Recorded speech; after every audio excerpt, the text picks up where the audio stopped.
আসসালামু আলাইকুম, কি অবস্থা সবার? আশা করি সকলে ভালো আছেন। আলহামদুলিল্লাহ, আমি অনেক ভালো আছি।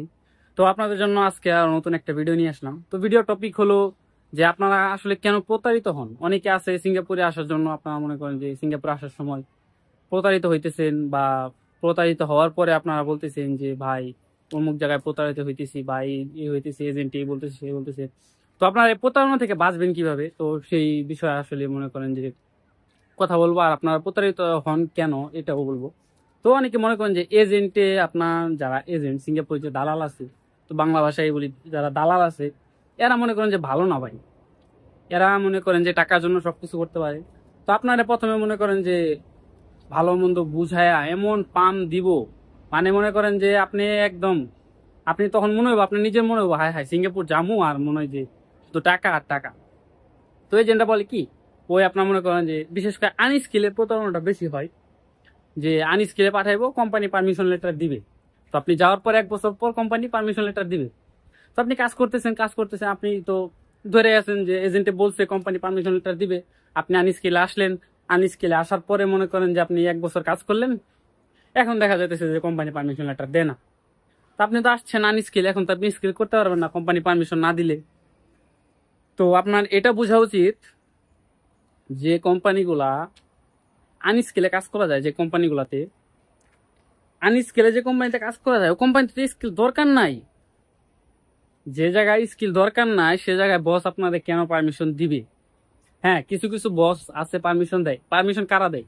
যাদের বিজনেসই এটা, যে বাংলাদেশ থেকে সিঙ্গাপুর ওয়ার্কার আনে, সিঙ্গাপুর ওয়ার্কার আয় না, এদের স্কিল করায় আর ট্রান্সফার দিয়ে দেয় বা দেশে পাঠিয়ে দেয়।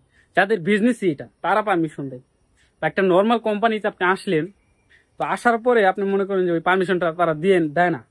তো তখন মনে করেন যে বলেন যে এজেন্টে প্রতারণা করছে, এই করছে, সেই করছে। তো এটা তো মনে করেন যে আপনার ওই আগে থেকে জানা উচিত যে এজেন্টে কি করতেছে বা এজেন্টে কি করতে পারে। তো ওগুলা চিন্তা ভাবনা না করে যদি চলে আসেন, তো তখন মনে করেন যে জিনিসটা যে আফসোস লাগে যে না, কি করলাম।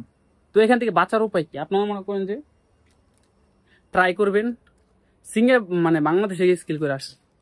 তো সিঙ্গাপুরে আপনার যে এখন বর্তমানে সেন্ডবক্স বা ব্র্যাকের মাধ্যমে লোক আনতেছে, তো এখন পর্যন্ত আমার জানার মতো কোনো লোক আসে নাই।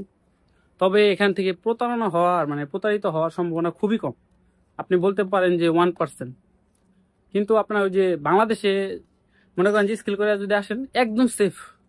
আপনি বাংলাদেশে স্কিল করবেন, বাংলাদেশের সেন্টারে ই করবেন। সেন্টারেও প্রতারিত আছে, যেমন অনেক সেন্টার আছে, যে সেন্টারে মনে করেন যে আলাদা একটা বিজনেস আছে। এরা কি করে জানেন? প্রথমে আপনারা মনে করেন যে বলবো যে 3 মাসের মধ্যে আমি পরীক্ষা দেওয়া দিবি।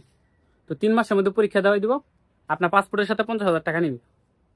কিন্তু আপনি যদি পাসপোর্ট ব্যাক নিয়ে আসেন, তাহলে 50,000 টাকা ফেরত দিবে না। মানে ওনাদের সেন্টার থেকে আপনি যদি এক্সাম না দেন, ওই 50,000 টাকা ফেরত দিবে না, ওনারা 50,000 টাকা রাইখা দিবে, আপনার পাসপোর্টটা শুধু ব্যাক দিয়ে দিবে। এইটা হলো প্রতারণার সবচেয়ে বড় ফাঁদ। তো এই সেন্টারগুলোর বিজনেস কি জানেন?